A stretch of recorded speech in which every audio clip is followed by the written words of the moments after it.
The silent observers. For 3 centuries, humanity had ventured beyond Sol with cautious optimism. Our first interstellar probes had discovered a galaxy teeming with intelligent life, but what should have been cause for celebration instead brought dread.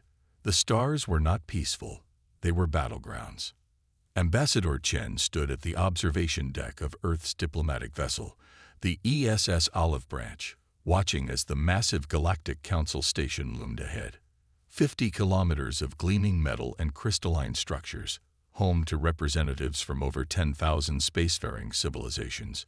Yet for all its grandeur, the Council had accomplished little in its million-year existence. Nervous? Asked Captain Rivera, joining Chen at the viewport. Wouldn't you be? Chen replied. 300 years we've been watching them, learning their languages, studying their conflicts. Now we finally announce ourselves, and they grant us exactly 1 hour to present our case for recognition. The council chamber was cavernous, designed to intimidate newcomers. Tiered seating rose hundreds of meters, filled with beings of every conceivable form. Some floated in containment fields, others sat in customized environmental chambers. The diversity was breathtaking, yet Chen couldn't help noticing the clear divisions. The chamber was segregated into 3 distinct sections.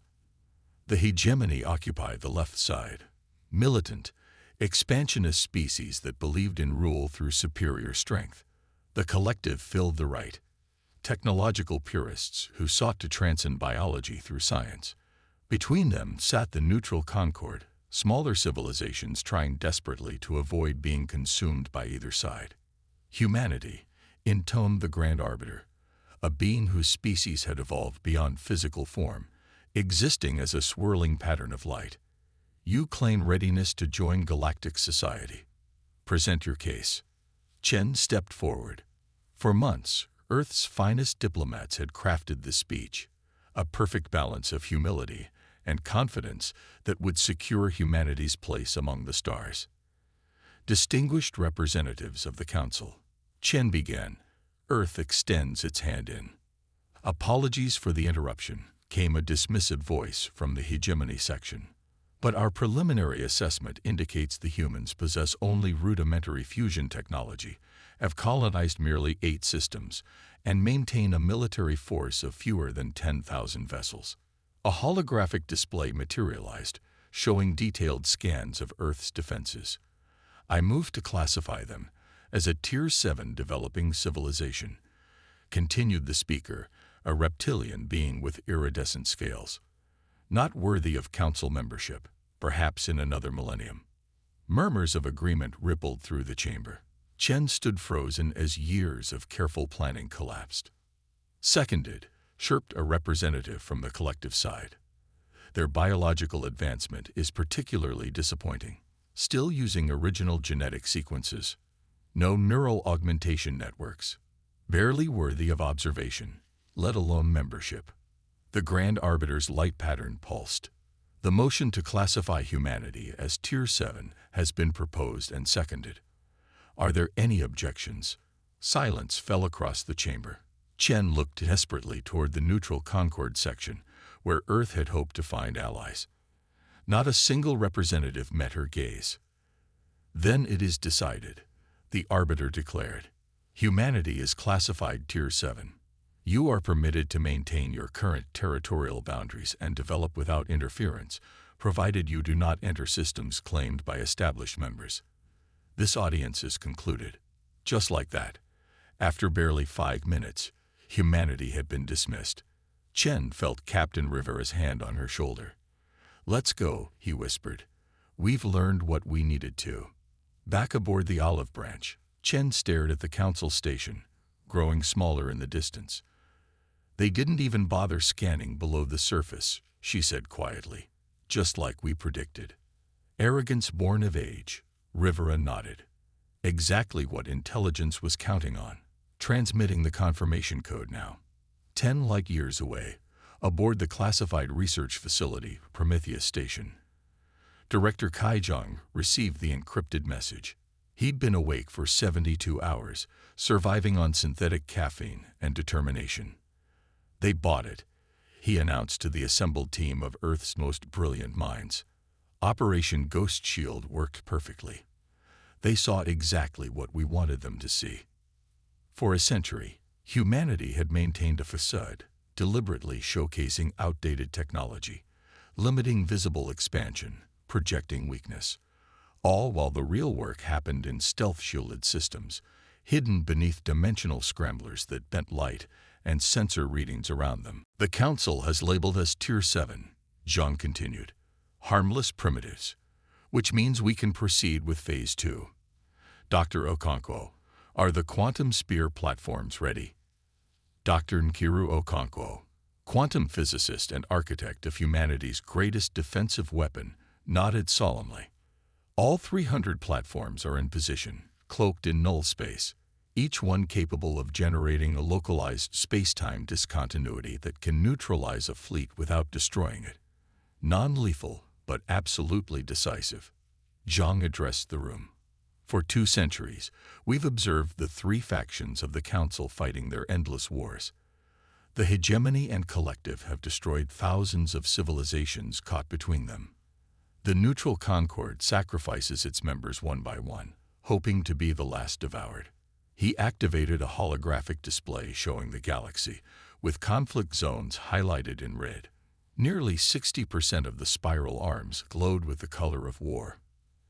And they've been fighting so long they've stopped innovating. Their technology has plateaued for millennia.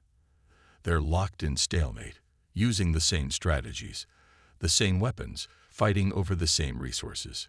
Meanwhile, Okonkwo added, we've developed in isolation, coming at problems from angles they've never considered.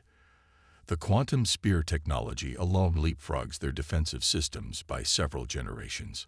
Another officer spoke up. Sir, we've intercepted transmissions from both the hegemony and collective. They're debating whether Earth's systems would be valuable annexation targets. Already, Chen hadn't expected things to move so quickly. We anticipated at least a decade before they lost interest in the classification and started viewing us as territory. The timeline has accelerated, Zhang agreed grimly. But this changes nothing. We continue as planned.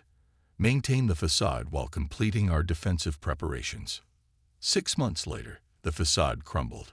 The hegemony scout fleet, violating the very boundaries the Council had established, appeared at the edge of the Sol system. Their stated purpose was a routine survey, but their weapons were fully charged. When they detected Earth's actual defenses, significantly more advanced than what had been presented to the Council, they opened fire immediately. The Battle of Io Junction lasted 11 minutes. The scout fleet was neutralized with minimal casualties on both sides, their systems disabled by targeted electromagnetic pulses rather than conventional weapons. Earth had revealed some of its true technological level, but had kept the quantum spear platforms secret. The response came swiftly. Both the hegemony and collective, seeing an opportunity to claim new territory and resources, labeled humanity a deceptive, dangerous species requiring immediate pacification. The neutral concord, as always, offered no objection. 3 months, reported Admiral Hassan during the emergency session of Earth's Unified Defense Council. That's how long before their main battle fleets reach our borders. Combined strength of approximately 50,000 capital ships, with support craft numbering in the millions. President Diaz looked around the table at humanity's leaders. Options. Conventional defense is impossible, Hassan replied. Even with our hidden capabilities, we're outnumbered hundreds to 1. Surrender, suggested someone, voice barely audible. Not an option, Zhang stated flatly. We've seen what happens to civilizations that surrender. Cultural erasure at best, extinction at worst. Dr. Okonkwo cleared her throat. The quantum spear network is ready. All 300 platforms are operational and positioned throughout our territory. But, she hesitated. But what? Diaz prompted. We designed it as a defensive system, to protect our worlds by creating localized space-time bubbles that would neutralize attackers, using it in its full capacity, across all of Council space simultaneously. Her voice trailed off. What would happen? Chen asked. Theoretical simulations suggest it could disrupt faster-than-light travel across the entire galaxy for approximately 50 minutes, Okonkwo explained. Every ship in transit would be safely returned to normal space. Every weapons platform, automated defense system, and military installation would go offline temporarily. Zhang leaned forward. 50 minutes in which every civilization would be equal. No advantages of size, fleet strength, or territory. 50 minutes to demonstrate our capability and deliver our message. And if they don't listen, President Diaz asked, then humanity stands alone against the galaxy, Zhang replied. But we'll have shown them that we're not to be trifled with. That perhaps a different approach is required. As the combined might of the galaxy's two greatest powers assembled at the edge of human space, Earth made its preparations, not for war, but for the most audacious diplomatic move in galactic history. Operation Final Stand. The USS Defiant hung in space at the exact midpoint between the approaching armadas, a single vessel facing down the combined might of civilizations that had waged war for longer than humans had walked upright. Captain Amara Ose stood on her bridge, outwardly calm despite the odds. All enemy vessels are now within the operational radius of the Quantum Spear Network, reported her tactical officer. 10 minutes until they enter weapons range. Ose nodded. Open a channel to both fleets. On screens across 50,000 warships, Ose's face appeared. Many commanders immediately ordered attacks, but the distance was still too great for effective strikes. This is Captain Amara Ose of Earth, she began, her voice steady. You have entered sovereign human territory with hostile intent. We have attempted diplomacy. We have been rebuffed. We have demonstrated restraint when provoked. Now we will demonstrate our resolve. She nodded to her communications officer. Transmit the activation signal. Throughout human space, hidden in pocket dimensions and quantum bubbles, 300 quantum spear platforms simultaneously activated. The effect was immediate and absolute. A wave of distorted space-time expanded outward at superluminal speeds, washing over the galaxy in seconds. Every faster-than-light drive ceased functioning. Every quantum communications network went silent. Every automated defense system powered down. Ships in hyperspace were gently returned to normal space, intact but immobilized. In the span of 5 heartbeats, the mighty war machine that had dominated the galaxy for millennia ground to a complete halt. What have you done? Demanded the hegemony admiral, his scales flaring with alarm as his flagship systems reported catastrophic failures across his entire fleet. We've demonstrated that after observing your conflicts for centuries, we found your fundamental weakness, Osai replied calmly. Your technology is stagnant. Your thinking is rigid. You fight because you've forgotten how to do anything else. On the Defiance Bridge, a countdown appeared, 49:54 and ticking downward. Listen carefully, Osei continued. This effect will last precisely 50 minutes. In that time, I suggest you consider the following. With a fraction of your resources, a Tier 7 primitive species has neutralized your military capability across the entire galaxy. Not destroyed. We could have done that, but temporarily suspended. The silence from both fleets was profound. We are transmitting coordinates for an emergency council session. In 45 minutes, when your propulsion systems begin to come back online, we expect representatives from all factions to attend. Humanity will present its terms. 4 hours later, Ambassador Chen once again stood before the Galactic Council. This time, there was no dismissal, no casual arrogance. Representatives from every faction watched her with a mixture of fear, anger, and from some of the neutral Concord members, poorly disguised hope. What you experienced today was not an attack, Chen began. It was a demonstration. Had we wished to destroy your fleets, your installations, your worlds, we could have. Instead, we showed restraint. The Grand Arbiter's light pattern pulsed erratically. You violated the natural laws of spacetime across an entire galaxy. Billions of lives were at risk.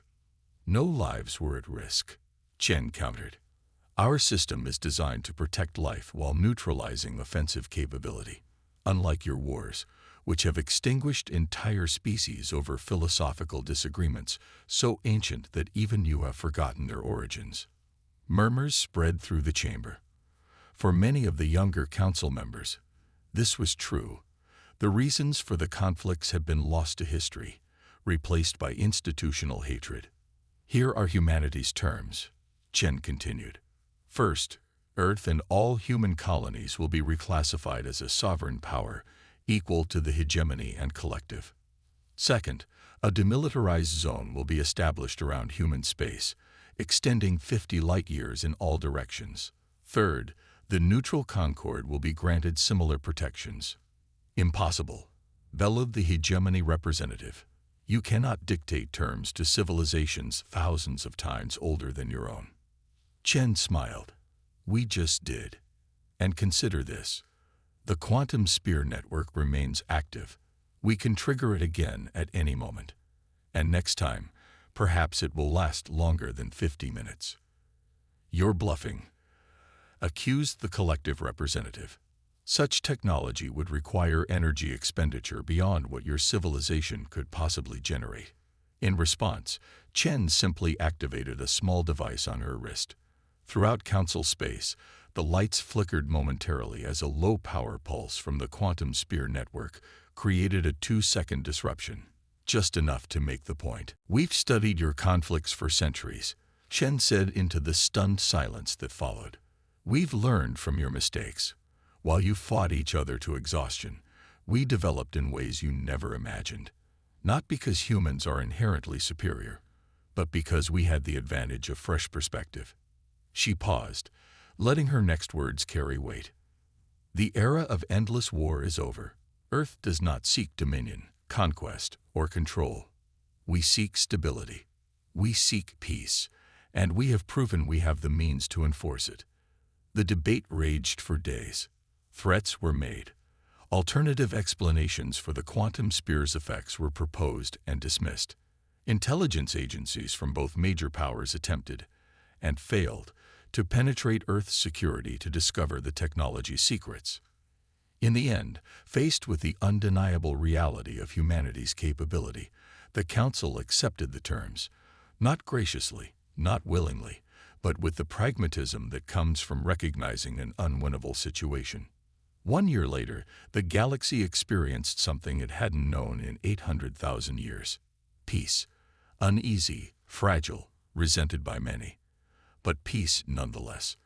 The quantum sphere platforms remained Earth's most closely guarded secret, though rumors spread that they had been expanded and improved. In the newly established neutral zone around Earth space, trade flourished. Species that had been mortal enemies for millennia found themselves cautiously cooperating under human supervision. Cultural exchange began to replace military confrontation.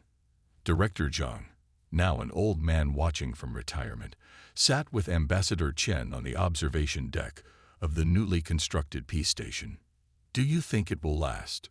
Chen asked, watching ships from a dozen different species dock peacefully below them. Zhang considered the question. Nothing lasts forever, but we've bought time. Time for the younger generations of all species to grow up knowing something other than war. Time for new ideas to take root. And if they decide to test us again, Zhang smiled, then they'll discover that humanity hasn't been idle. The quantum sphere was just the beginning of what we can do. Below them, representatives from civilizations that had been trying to annihilate each other for hundreds of thousands of years walked side by side through the station's promenades. Not as friends, not yet, but no longer as enemies.